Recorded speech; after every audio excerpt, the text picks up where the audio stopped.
বলেছিল, হানজালা ভাই জাতীয় সংসদে যখন যাবেন একটু বললেন হাদি হত্যার বিচারটা যেন হয়। এলাকায় বলেছিলাম যে আমরা ন্যায়ের পক্ষে কথা বলবো, ইনসাফের পক্ষে কথা বলবো।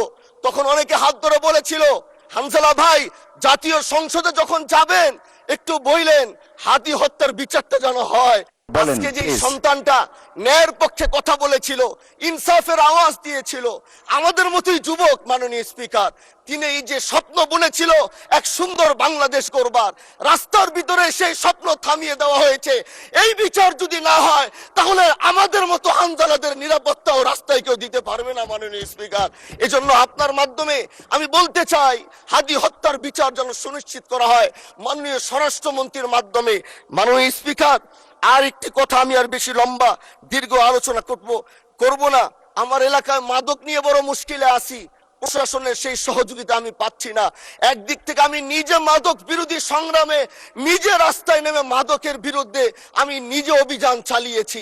এবার তাদেরকে একদিক থেকে ধরে যখন প্রশাসনের কাছে ইয়াবা সহ গাঁজা সহ দেওয়া হয়, তখন তারা একদিক থেকে আসে কোর্টে চালান করে দেয়। একদিক থেকে গোটা দেশ বলছে এই দেশ মাদক মুক্ত করতে হবে, আর একদিক থেকে যখন তাদেরকে আমরা কোর্টে চালান করছি, 3 দিন থেকে 4 দিনের মাথায় জামিন নিয়ে এলাকায় এসে আবার মাদক ব্যবসা করছে।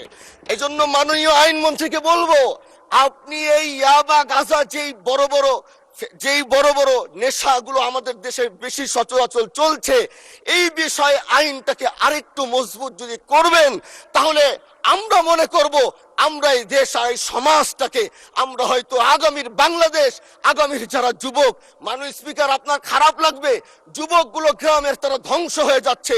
আমাদের চোখের সামনে যখন একজন যুবক ধ্বংস হয়ে যায়, এটা অন্যরা মেনে নিতে পারলেও আমাদের পক্ষে মানা বড় কষ্ট হয়ে যায়। আমরা দেশটাকে বাঁচাতে চাই, আমরা আগামীতে ওরকম কিছু যুবক তৈরি করতে চাই যারা নেশা ধরবে না, তারা পড়াশোনা করবে, তারা দেশের জন্য ফিকির করবে। মাননীয় স্পিকার, আমি সত্যের পক্ষে থাকব, আমি অন্যায়ের বিরুদ্ধে সোচ্চার থাকব, আমি গণমানুষের কণ্ঠ হয়ে করব। আমি এমন ধন্যবাদ মাননীয় সদস্য, অসংখ্য ধন্যবাদ।